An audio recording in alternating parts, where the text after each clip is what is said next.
Hey guys, Ken Stretz Tactical. So I want to talk about gloves, in particular patrol gloves for law enforcement officers. So been a cop 23 years. I've used Hatch brand stuff by Safariland for a long time, since back in the beginning. I think my first pair were the Frisk Masters. Frisk Masters are like leather with a Kevlar lining in it, and it's to protect you from getting slashed. Not so much poked, but I guess there's some protection from getting poked by needles and other pointy objects, but mainly it was like a slash protection thing.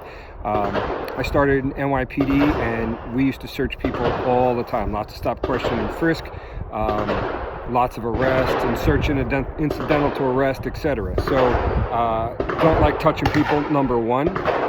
Some people got all sorts of funky diseases, or they're just, we call them skells, they're just dirty, nasty people. Not everyone, but some of the people you come in contact with. And then over the course of time, I remember one time working in the Bronx, searching a guy, almost got poked. Not almost, because I was careful about it, and that's how I was trained. I was starting to pull his pocket up from a little bit at a time with a gloved hand, and there was a pusher. Basically, it's a piece of coat hanger that's cut off, sharpened at one end, and they use it to clean out the crack pipe, I guess, so they get a cleaner, better high, less tar and residue in there or whatever. That was facing point up. Probably not something you want to poke yourself with. Could you get sick from it or whatever? I don't know, maybe not. But another time working in the suburbs, I searched somebody. It was kind of passed off to me. It was some burglary suspects that were selling stuff, basically to buy drugs or heroin addicts. Didn't know all this at the time. Person gets passed off to me. I start to search them, and they had a flannel shirt, big pockets, and I didn't have my gloves on me because it was a car chase, and we responded to back up the people that were initiating it. And I went to the pocket, and face up was a syringe, a hypodermic needle. So that was like, whoa, and I usually keep my gloves in my back pocket, but a lot of times they'll fall out, especially you get a foot pursued, or you're jumping over walls and fences or whatever. So I stopped doing that. I eventually went back to it when cargo pants became kind of the thing, but so that was like, man, I got to go back to keeping my gloves on me, even if I got to buy an extra pair. So gloves are important to me because, just experience, right? Don't want to touch people, don't get poked. But there is it's kind of like the speed versus accuracy thing when you're shooting. There's protection versus dexterity. Recently, within the last year or so, I found a pair of Hatch gloves in a local police store, or what we call in New York a buff store, and it had protective fingertips on it, right? So it's thin otherwise, there's no Kevlar lining or whatever, I guess just nylon or whatever it's made out of. Let me put it on my dominant hand. And this is a medium. I got small hands. The small was too small for my hand, so I went with the medium. But you can kind of see here, it's like big Gumby fingers because it's got an extra material and double stitch, and you can see my fingertip ends here, and there's that much more material, and I can't get the glove any tighter. So there's going to be a little bit of material. So what's the problem with that? Well, let me pick up my blaster here. Fairly safe. If you're at a ready position, you go to bring your finger in, you can see how the material's bunched up, and then trying to get it inside the trigger guard and trying to get my finger back out, it's getting stuck. So great for not getting punctured with a needle or something sharp, yay for that, but not really good on the trigger. I mean, it feels my finger's stuck in there. So great for searching, but how many pairs of gloves are we going to carry with us on patrol, right? I guess you could have one just for general duty use and whatever, and then searching people. So they're all right, but I wasn't super happy. So I stopped by the Safariland booth at SHOT Show, and I found these bad boys here. So it's Hatch Street Guard. It says Dynam Liner SGX11. All right. Some of the features on this: hook and loop closure, embossed synthetic leather palm, dynium linear guards, the entire hand against injury from sharp objects, neoprene and spandex fabric, non-slip, extreme grip. So it's got a little bit of protection, but it also has dexterity. So you can see a little liner here, right, to protect you.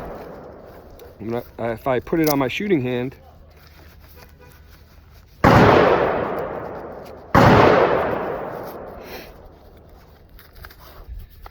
pull it in tight. Yeah, there's a little bit extra, but not much. I'm trying to really pinch it, and there's really not much extra material there.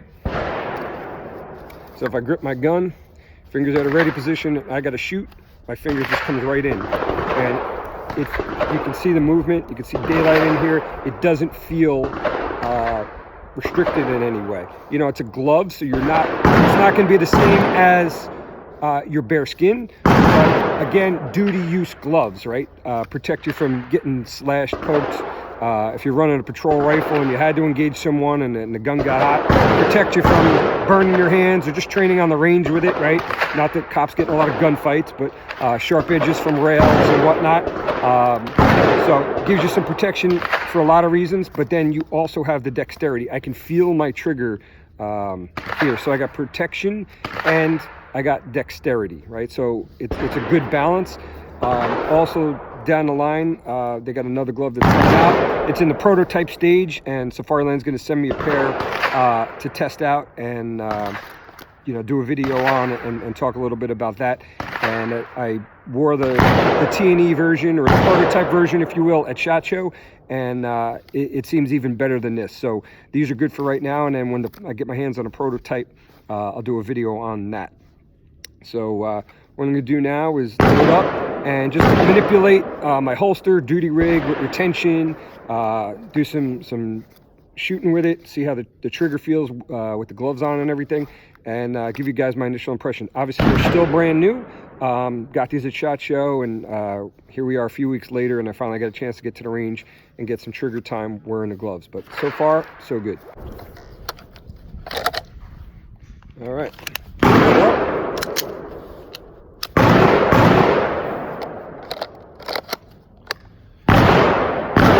Just do a couple of draws and manipulate the ALS, manipulate the trigger a little bit and see how it feels.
All right, so initial impressions, no problem manipulating the ALS.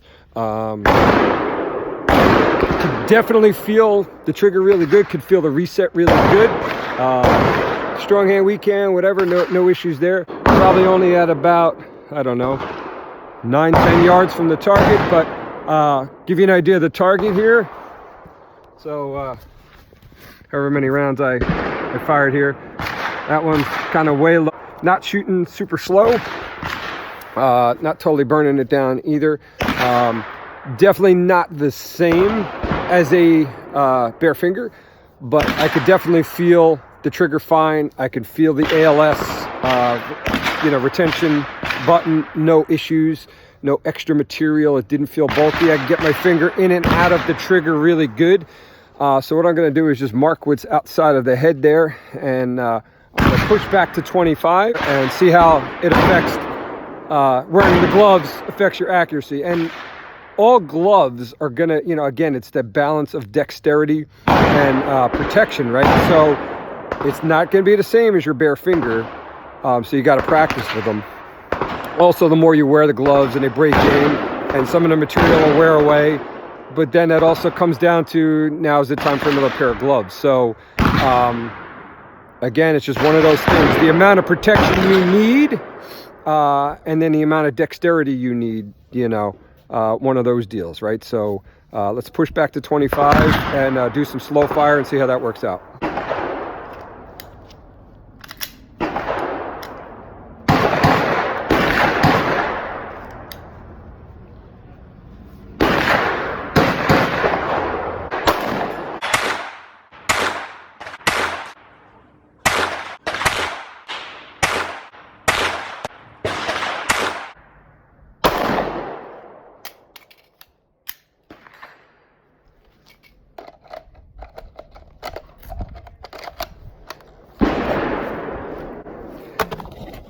All right, let's take a look.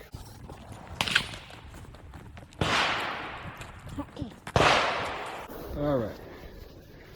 So, what do we got here? Got a 77 here, 3 in the one in the X, 2 in the 10, 1 in the 9. What is that? 5 in the 8 ring and 1 in the 7 ring. So, wearing gloved hands, you know, it's not the same dexterity. Also, again, haven't shot bullseyes or distance in a couple of months, so a little rusty on me, but so far so good. I can feel the reset, I can feel the trigger, reloads no problem. I could feel the slide stop, slide release. Some people get hung up on what you call it. Slide forward no problem. I can feel it through the gloved hand. The gloves are warm. You might be able to see snow here if I turn. Yeah, you can kind of see some snow out here, and it's in the 30s out here. So a little chilly, got some warmth. There's nothing in the fingertips so I'm recording this on my phone, obviously. There's nothing in the fingertips to be able to touch, you know, the touch screen stuff. So it doesn't have that. I'll give that, you know, as the one downside. But do you need to, when you're on patrol, you need to be messing with your phone so much? I mean, maybe some people look things up or take a picture of something and send it to someone, whatever. Just take your gloves off. If you're on, your hands on with someone, or you're in some kind of tactical situation, you know, you probably don't need your phone out and don't need to be texting people or whatever. Again, it's a duty glove and not a range glove. So it's not really designed so much for that. These are medium. Small was too small for me, large is too large for me. They got this reinforcement. Let's see if I can get this on the camera here. This leather piece here, reinforcement. They're a little stiff right now, so loading mags, I can kind of, when I'm, you know, moving my hands, it was a little stiff, but I'm sure that'll break in. But so far, so good. I'm going to start carrying these with me on patrol tomorrow, and just see how, you know, dealing with people and driving, talking on the radio, and just general use, how they shake out. But so far, thumbs up to Safariland for the Hatch brand, and in particular the letters here, SGX11s, Sam George X-Ray 11. So thumbs up Safariland, so far so good.